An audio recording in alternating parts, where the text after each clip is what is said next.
Today is a video that I don't ever really want to make videos like this. I debated even whether I wanted to at all. On Monday of this week, so Martin Luther King Day, it was announced that Barczyk had passed away after a battle with pancreatic cancer.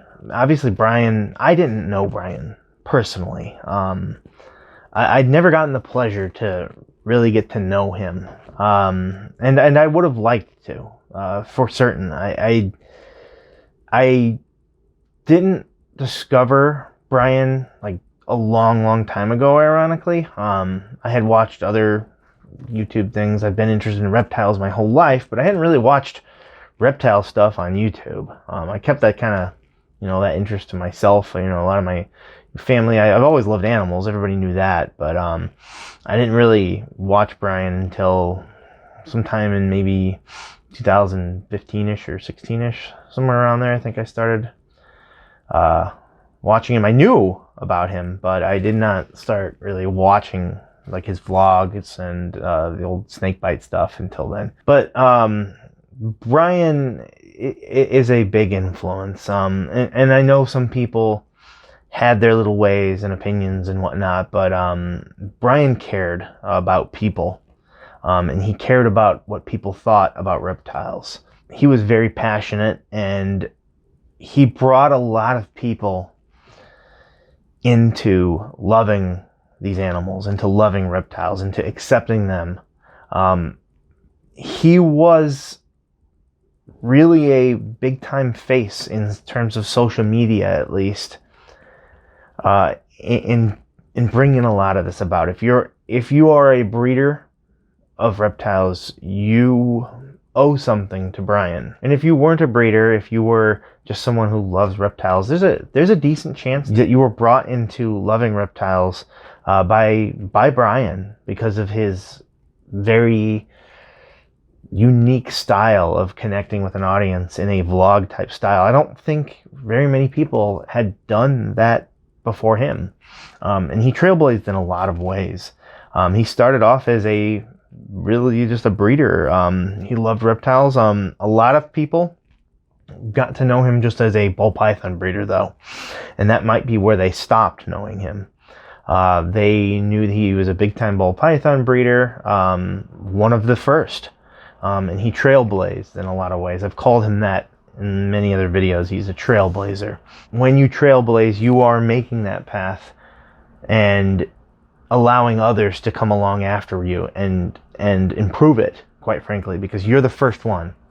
And along the ways, you're taking that risk of making mistakes. And him and just a small group of people, they were some of the first people to make this, to show that, hey, I can make this a business. I can do something with this, and I can make this popular.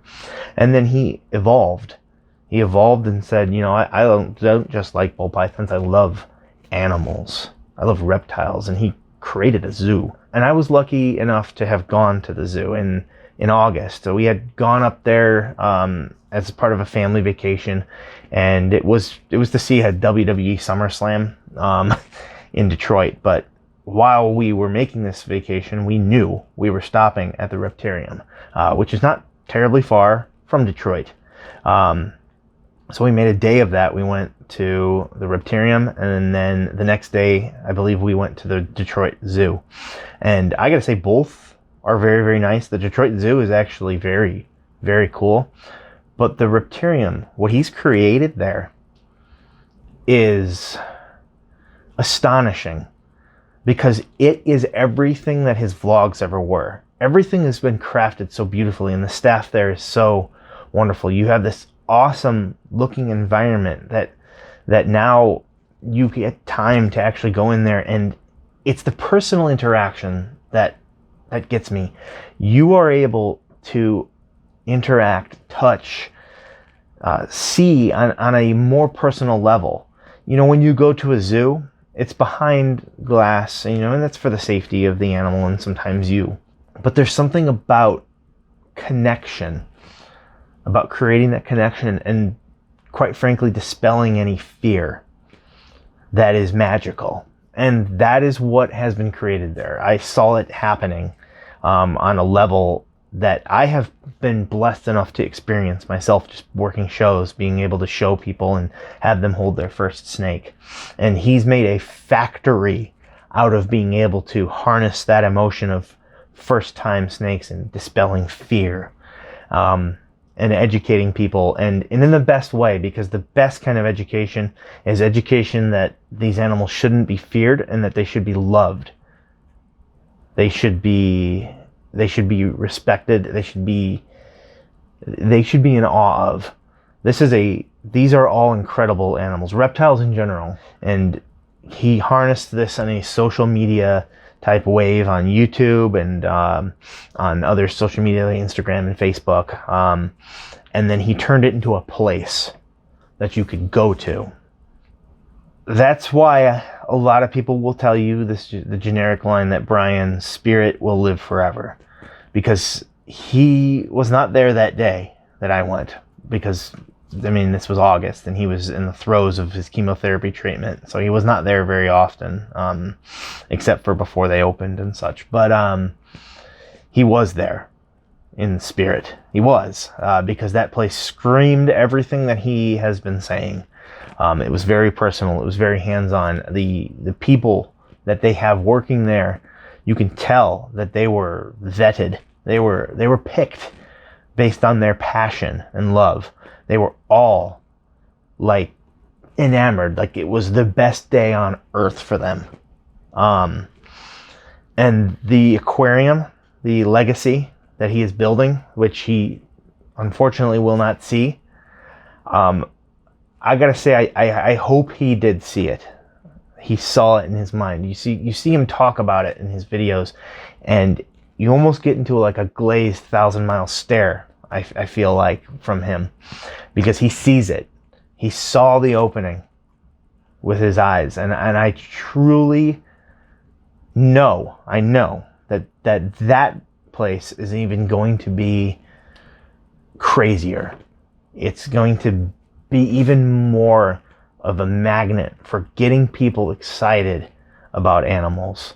And that's where it all starts, is just an excitement and a love and appreciation for these animals. And I guess that's really all I had to say. We had made a video, I think last year, I think in March, about Brian, where I say a lot of how I felt. And that, I think that stands as a test to what it is. But I just wanted to just do a quick little thing, just to say how it affected me, because it's a little different. I've said it, I think, in the past. I think in that video only. Both me and my brother lost our parents to cancer.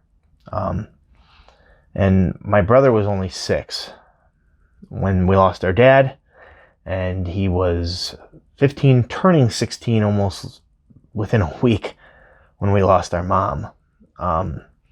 So cancer is a sore subject for us. So it kind of hit me doubly, because anytime I hear about cancer, it doesn't even need to be someone that I know personally. It makes me a little emotional, I guess. I guess I'm happy to see that his biggest worry was that, you know, his legacy, I feel.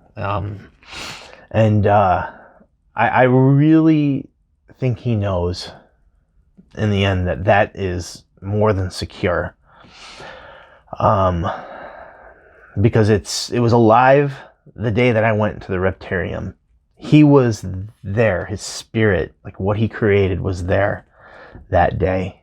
So he had already imparted himself on that place, and I guess that's all I really wanted to say, was that I think that these places and his videos and what he's created will stand the test of time. And that is pretty much it. I hope that this finds you well, and I I hope for better days. And as Brian always said, be kind to somebody. And we'll see you in the next one.